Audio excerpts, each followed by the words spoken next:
taping here at the huge theater here in Lindale, 27th and Lindale, and they have Black and Funny Festival, Improv. And we have the founder here, and he's going to introduce himself and tell us what was the need for this and how this all started. Hi, I'm John Gibbertatios. I'm one of the co-founders of the Black and Funny Improv Festival. I'm currently co-directing it with Jada Pulley. And we started it in 2016 in the winter, and it grew out of this fear that people were wondering if there was maybe too many black shows in a month. And in February is Black History Month, so we wanted to have a lot of different black groups perform at a theater. So we were scheduling that, and then I don't know where, but somebody had the idea like, oh, maybe that's too many. And then we said, well, that's a problem. So we said, we'll do a festival, and we'll prove that there's never a such thing as too many black acts, because that's ridiculous to think of that. Any festival, the improvised groups, these groups are coming in from all over North America and Canada, and yeah, I feel so proud. I'm so proud of this because, the first few, it's the 8th year, so I'll just tell you, it was not how it is now. Now we put out like a submission tape thing for the groups, like, hey, if you want to be in the fest, apply, put your name down, send us your tapes. And that's what they did. And then we had people who are going to be a part of, if you want to look at it, how special it is on the connecting level. So not only the groups coming, but people from those groups are also going to select them. We select them. They're going to be an ensemble themselves. So they're from all over. They're going to work together with a director that we find, and they're going to train them for like 2 days, and they put on a show themselves. So these people have never met each other. They don't know nothing about each other. They're just going to show up and then play, and then that's it. That's an improv. Improvisation. Improv, yeah, a whole ensemble. And then we have the workshops, people teaching workshops, just to bring the artist teaching perspective is big. Nobody ever gets like, if you get a black teacher in improv, it's like, yes. But this festival, you have like 5, 6 black teachers to, you get to work with if you've never had one. When it comes to comedy, what makes it black? What makes comedy a black comedy? I know the experience, but shed some light about how it's evolved to become now a mainstream and a white audience can come and... Dan, that's a deep question. Okay, so I think number one, just the race alone will just start the basics. I'm dark, I'm not white. You can tell immediately. So if you are not white as well, and we are together, there's going to be a connection. We have a shared understanding just automatically. So that language is never platformed and shown to people. Like, hey, look at us enjoying each other. Look at us having fun, and really being positive and giving and caring.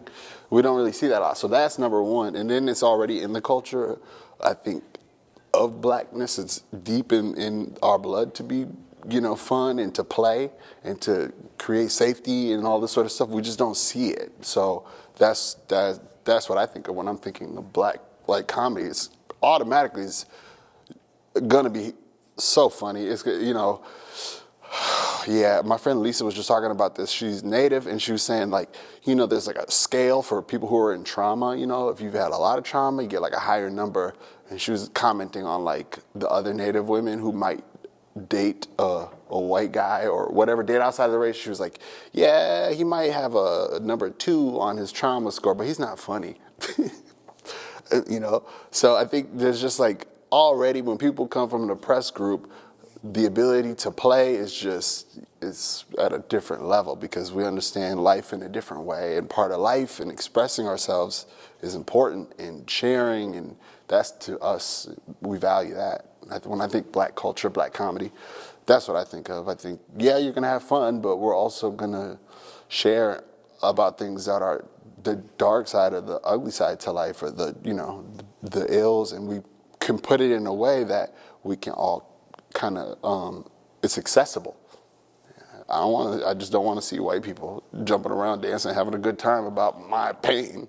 So this is, and then on the last thing, I think I was talking to my friend about this last night. I'll say Bruno, one of the co-founders, how like when people come to see black people do comedy or improv group, I believe it's the most safest the audience is ever going to feel, because they could just relax and enjoy and be like, wow, this is the most oppressed group, and they're taking the center stage. I don't know how the white audiences feel, but I mean, for black, brown, people of color, when they watch it, they're like really loving it, because they're like, they're going to be okay. I don't have to worry about this being another sad trauma, story. That's not what this is. This is uplifting. It's a whole lot of momentum towards the positivity. And and if you're white and you're watching the show, I don't know what's going on in your mind, but I know it was an experience you've never seen before. Maybe it'll be like, I don't know, going to watch a foreign film in a different language, but hopefully you can kind of make sense of it. But it's important for the white people too to understand in their core, they're not superior. So if they believe that, they will be able to recognize that when they're watching the show. The exploitation white people did after slavery, we had Jim Crow, and it's after already capitalizing on their bodies by enslaving them, they said, okay, we're going to also now make more money by having this industry where we'll entertain ourselves making fun of black people. So that's the most egregious offense, you could do to people. It's like, already you've enslaved people. What else do you want? And then they buy makeup and they put it on their face, and they do this kind of character so they can enjoy this feeling of superiority. So that, to me, that's not comedy. That's them trying to continue this idea, this propaganda that they feel superior. That's not comedy. That has nothing to do with black people. That's an agenda to try to really dehumanize people. And it's still a problem. Yeah. Well, that's thanks to all of the folks, Red Fox, Richard Pryor, Moms Mabley. There's so many people in the 1900s that really put the black voice in comedy together. And then really it's important because it's saying, you're enough. That's what they said to each other. If I'm a black comedian in that era, I'm standing on the stage, I'm going to be funny, but I'm making a message to everybody that I'm enough. I don't got to do nothing different. And then when you see other black comedians, that's a lot of courage. So that's, if we're talking about black comedy, that's, to me, the center and the heart of courage in this country, because you're taking on the trauma and the bad and the ill in the life. You're saying, I'm going to rise above it. I'm going to make art out of it. I'm going to express it. And I'm also going to share these stories, because we don't hear it from each other in the media, and things like that. So people got to see themselves in these other people, and that's powerful. And laugh while you're seeing yourself. That's black to me, when I think black comedy, I'm thinking that. I'm thinking courage to say whatever you need to and want to, because what is the worst that could happen to you? You get lynched? Well, they're doing that when you don't do anything. So might as well go out swinging. You said it. That's the heart of when I think black comedy too. You're not only going to get like jokes, but you're going to learn about who that person is. You're going to learn about the time period that we're in. You're going to learn about everything they're going through. You may not agree with them even, but you're still going to, that's okay too. There's room to disagree with a black comedian. You can still love them. Yeah, you can still be critical as a viewer. I'm not getting that with a lot of, or any, sort of other cultures in that way, because, you got a people that are enslaved. They're here on this land, and then they get free, and then they get those rights taken away too. And then this whole redlining, just constantly, being faced with challenges. It's kind of, and then I don't want to just say like, yep, black people are the funniest people on the earth, but I think there's something to be said about Richard Pryor, or you name any of these people. They're brilliant in that way, because that's their world. Before they got to that stage, there's so many years they experienced of that oppression in that kind of way that was obvious for them. By the time they wrote the joke, it was so clear that to them it's like, duh, look at this contradiction, duh. You guys have never thought about it, but I think about this all the time. So for them, they're playing in the reality that they have that's very oppressive and a lot of conflicting ideas, but they know how to survive through it through this channel of, I'm going to be funny. So if you don't like me, like my friend also was saying, if you can tolerate me doing my yuck yucks, then we might have a connection. But just know I'm geared towards the laughing and the ha-has, and I'm gonna be annoying. But if you can get past that, I'll connect with you. And it's kind of the truth. Like some people are just wired for the laughing and the joking, and he happens to be black in the United States, so that's gonna come with the material. And I love it because hopefully for them, it was obvious to do what he did. And then I hope also like a painter or whatever, they're having fun while they're doing their art, you know? That to me is the most powerful part. We get to watch the video after and they put it up, and that's good. But to see Richard Pryor live or to watch the black comedian live, it's like, that would be an extra special element. You're seeing them a living human while they're making themselves human with their art form. And that to me, it's like, that's what I think of a black comedy. It's so... My name is Jada Pulley. I'm the co-director of the Black and Funny Improv Festival. I work with my friend John Gabritatios to put on the festival. So we've been involved since the beginning. We curate who gets to come and be black and funny for an audience. We set the vibe, make sure everything's fine. We make it happen. So I got involved in improv back in 2017. I was bored one day and I was looking on Facebook for different events that were happening to just fill my time. And I stumbled across the POC Improv Jam that John Gabritatios had started. And I went like, oh, that seems like a fine way to spend a day. Maybe I'll meet some cool people. And I was correct. I met cool people. I had a great time and just never left Hughes Theater after that. It's been 8 years since. So I'm thankful for Don for putting that space together. And I'm now very happy to help continue to create spaces like that where people can come in and realize how cool this community and improv and everything is, and be their real and authentic selves, because that's what I feel like I can see from here in 2024, what I can see is that we know a lot of people have this idea of their proximity to whiteness, that their value, they judge it based on how close they are to white people. It's unfortunate, but that is what they were that's what they believed in. So yeah, you see that. You see people that do that in all kind of fields. I know rappers that are in rap, and they are black, but they are writing to a white audience, and you know they're thinking of a white audience in their raps. I can't do anything about that as an outside, but what it does, it shows you like how critical we got to be about each other, and how serious we have to be about like protecting our everything from one. Yeah, it could be exploited, it could be taken away. You know, they've shown you could buy somebody, you could sell it, you can sue in this country, and all these things can happen. Unfortunately, people lose lives all the time over just being black and happy, so to speak. So, you know, folks get afraid and they think, well, let me solve my problem by just being closer to this white person or doing what they're doing. And unfortunately, that's double confusion.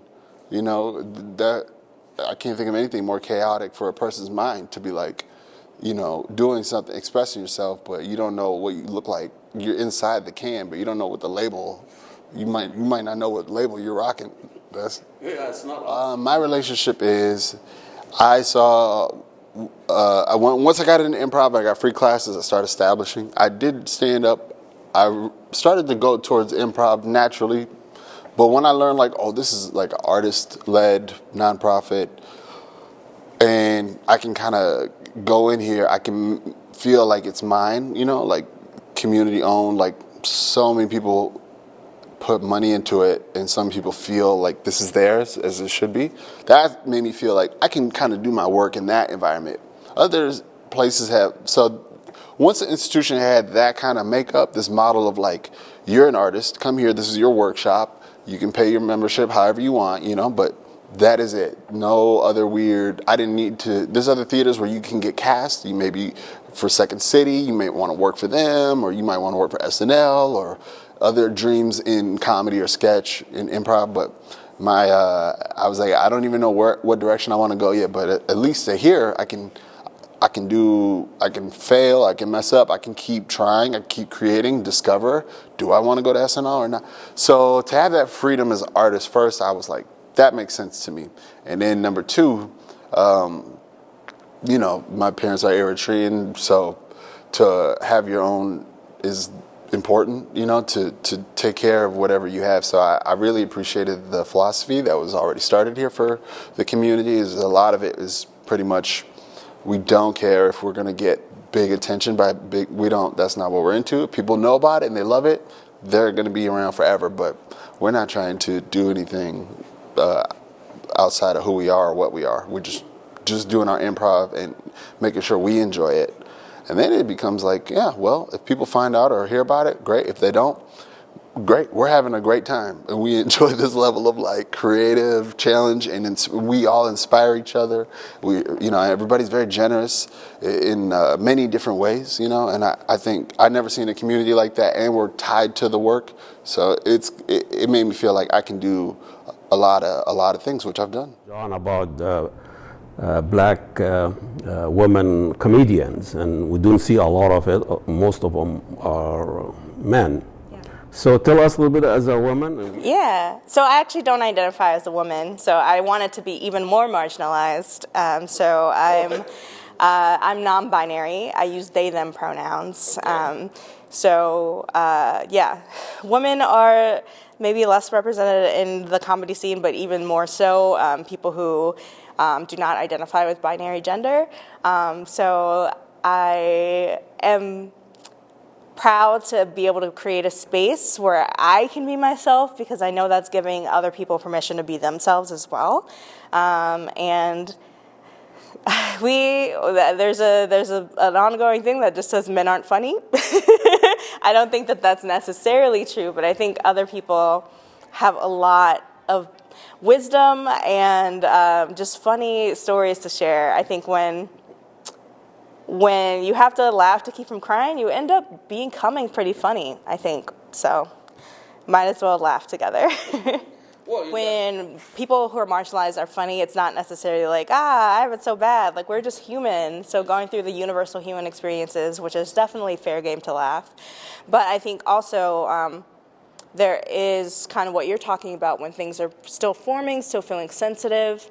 A lot of times that is also part of the universal human experience, but it just takes so much more care to handle because you have to treat it like it matters. Still, you can't just like throw it off as a joke, because it does matter, but it can also be funny at the same time. So one of the groups that John and I are involved in, Blackout, we do a form that is called Swag Hat. It's another version of the living room, if you are into improv jargon.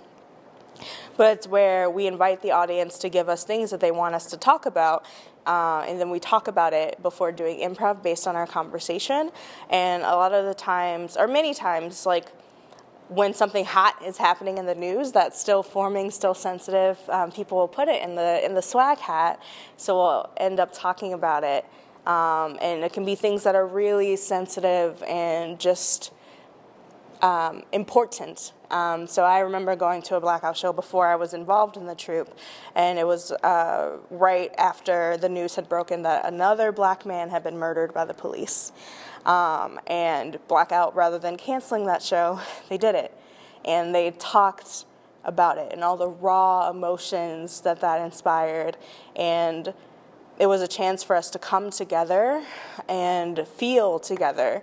And that was both crying and laughing and all of the wide range of human emotion. And so I don't think that we should run away from things that matter, because they're funny too. It's people, and it's this network of, because the improv group it's organized as a tiny group, just like any sort of team. If you've been on any kind of team, basketball, soccer, whatever, you understand it takes some organizing. You got to really get on the same page. You got to really understand what you're working towards. So Huge is a place where, you're going to learn improv, but really we're creating a bunch of tiny organizing hubs, and they know how to move, and they know how to like get their stuff together and then go practice and then put on a good show. They know how to travel, they know how to network. So it makes us have to inspire each other always, which I love. I love that part. And I can do what I want to do. I can say what I want to say if it's towards the mission. I don't have to change who I am. I got a code switch. And it's not going to work if I do that. You know, I'm not, you know, I saw that I live in, you know, Minneapolis, and I would go to my theater and it'd be white, but I come outside my theater doors and I see, you know, black guy, Somali guy, you know, I lived in Riverside. I lived in every building. So my reality of Minneapolis, St. Paul, I think more black, brown. I know there's a lot of white people, but for me, a lot of black and brown native people has been in my life. So I thought, well, if this theater stays in the city, then it's got to represent the people that live in the city. We gotta do that. And I wrote a proposal, I sent it to them. They said, yeah, you could be diversity inclusion director. This is like 2016 before it became this like huge political thing. I just wanted to see women with a hijab on the stage. That's what my dream was, because they were doing it in Toronto. So when I saw that, I got the vision. I was like, we could do that in Minneapolis. They're doing it here. Why not back home? Cut to today, finally, I have conversations about getting a black Somali tech person. We're going to meet up. They went to some jams that I do. That was the dream, you know, and not to force and to say, hey, come learn, but to keep doing it and keep naturally building it. And if people really like it, they can come and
في يوم ارسمك ارسم امل بسام